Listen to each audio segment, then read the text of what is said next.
जय जिनेंद्र। दशलक्षण पर्व का आज 8वां दिन है। हम धीरे धीरे उस मार्ग पे चल रहे हैं जो हमारी आत्मा को शुद्ध कर रही है और हमें अपने कल्याण पथ पर जाने के लिए शक्ति प्रदान कर रही है। आज का दिन है उत्तम त्याग धर्म। देखिए, ऐसा है कि आपने कभी सुना है कि जो नदी है वो अपना पानी पीती है? कभी आपने सुना है कि जिस पेड़ पे फल लगे हैं वो अपना फल कभी खाता है? नहीं सुना है ना।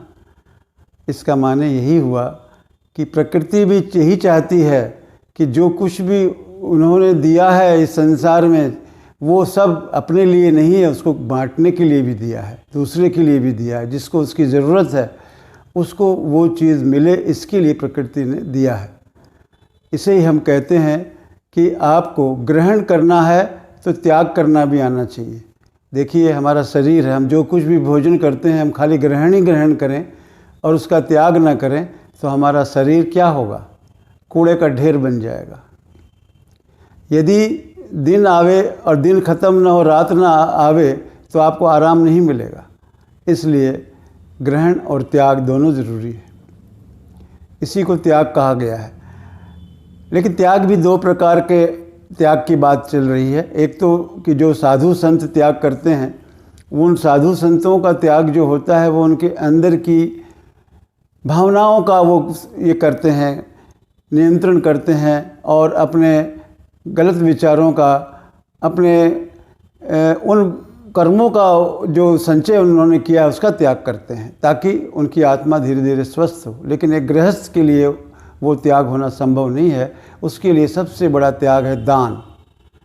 जो वो कमाता है वो दूसरे के लिए दान भी करे। लेकिन बहुत से लोग क्या करते हैं कि वो दान नहीं करते हैं, वो सिर्फ संग्रह करते हैं और संग्रह करने से वो संग्रह उनके काम नहीं आता है और अंत में उन्हें पछताना पड़ता है, उनका अगला भव भी खराब होता है।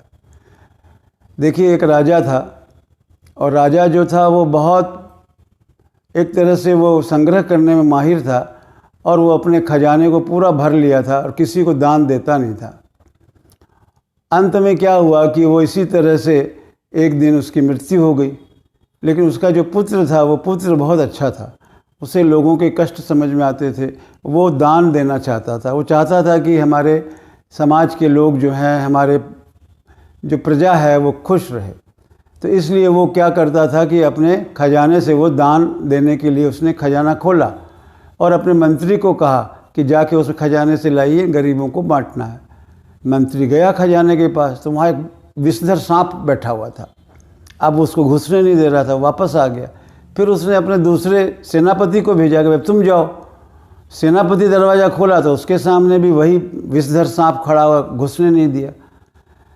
तब उसने सोचा कि भाई ऐसा क्या बात है। तब पुत्र खुद गया कि मैं जाता हूँ, देखता हूँ कौन सा सांप है। तब वो अंदर जैसे ही घुसा तो सांप वो है सो वहाँ से हट गया और एक कोने में जाके चुपचाप बैठ गया।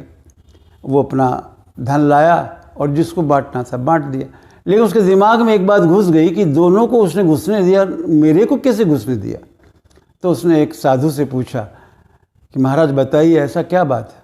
साधु ने अपने अवधि ज्ञान से जाना, दिगंबर साधु थे, उन्होंने जाना कि भाई वो तुम्हारा पिता है जो कि धन का संरक्षण करते करते मरा और अब सांप बन गया है, उसकी पर्याय बदल गई, तो उसको तुम समझाओ, उपदेश दो। उन्होंने उसको उपदेश दिया, उसको अपनी बातें याद आ गई और वो फिर सांप वहाँ से चला गया। कहने का अर्थ यही है कि अगर आप किसी चीज़ के प्रति ज़्यादा आसक्ति रखिएगा तो उसका परिणाम ज़्यादा अच्छा नहीं होता है। तो दान देने की प्रवृत्ति रखिए, दान पात्र को दीजिए।